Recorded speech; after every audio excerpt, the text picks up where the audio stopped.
Judge గారు, ప్రభుత్వం మా ధరలను పెంచుతోంది. అందుకే ప్రజలు లైన్లలో నిలబడాల్సి వస్తోంది. ఇలా అయితే ఎలా జరుగుతుంది? ఇరాన్ మరియు ఇజ్రాయెల్ యుద్ధం వల్ల గ్యాస్ దొరకడం లేదు. ఇదే పరిస్థితి కొనసాగితే ప్రజలు ఎంతకాలం కట్టెల పొయ్యి మీద వంట చేసుకుంటారు? గ్యాస్ కు సంబంధించినదే సగానికి పైగా వస్తువులు విదేశాల నుండి వస్తాయి. అందుకే ధరలు పెరుగుతున్నాయి. నేను పెట్రోల్ను, నా ధర ప్రపంచ పరిస్థితులపై ఆధారపడి ఉంటుంది. చమురు ఉత్పత్తి చేసే దేశాలలో యుద్ధం జరిగితే నా ధర ఆకాశాన్ని తాకుతుంది. నేను లేకపోతే బండి నడవదు. అందుకే నా ధర అందరికీ భారంగా అనిపిస్తుంది. నా ధర ప్రపంచ పరిస్థితులపై ఆధారపడి మారుతూ ఉంటుంది.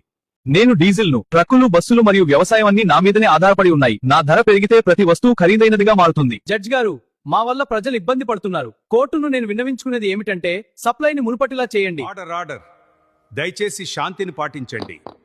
ఇది కేవలం ట్రైలర్ మాత్రమే. అసలు సినిమా ఇంకా ముందుంది. జడ్జి సార్, ఇది గ్యాస్ సిలిండర్. దీనిపై ఉన్న ఆరోపణ ఏమిటంటే ఇది దేశమంతా అందుబాటులో లేకపోవడం. ఇప్పుడు పరిస్థితి ఏంటంటే ప్రజలు దీన్ని కొనడానికి ₹1000 ఇవ్వడానికి కూడా సిద్ధంగా ఉన్నారు. అందుకే ఈ రోజు కోర్టుకు నా వినతి ఏమిటంటే ఈ విషయాన్ని చాలా సీరియస్ గా తీసుకుని ఈ సిలిండర్ కు కఠినమైన శిక్ష విధించాలి మై లార్డ్. ఇందులో నా తప్పు ఏమాత్రం లేదు. నేను కూడా ప్రతి ఇంటికి చేరాలని కోరుకుంటున్నాను. కానీ నన్ను తీసుకువచ్చే దేశం నుంచి వచ్చే మార్గమే మూసివేయబడింది. మై లార్డ్, దీని మధురమైన మాటలకు మోసపోవద్దు. ఇది వచ్చే మార్గం మూసివేయబడిందని చెబితే ఈ సమస్యకు అసలు బాధ్యత వహించేది ఎవరు? జడ్జి సార్, ఇజ్రాయెల్ మరియు ఇరాన్ దేశాలు ఒకదాంతో ఒకటి యుద్ధం చేస్తున్నారు. ఆ యుద్ధం వల్లే ఈ పరిస్థితి ఏర్పడింది. ఆ ఇద్దరి మధ్య జరిగే యుద్ధంలోనే నేను చిక్కుకున్నాను. అన్ని సాక్ష్యాలు ఈ కోర్టు పరిశీలించింది. ఇందులో ఎవరిని తప్పు పట్టడానికి లేదు.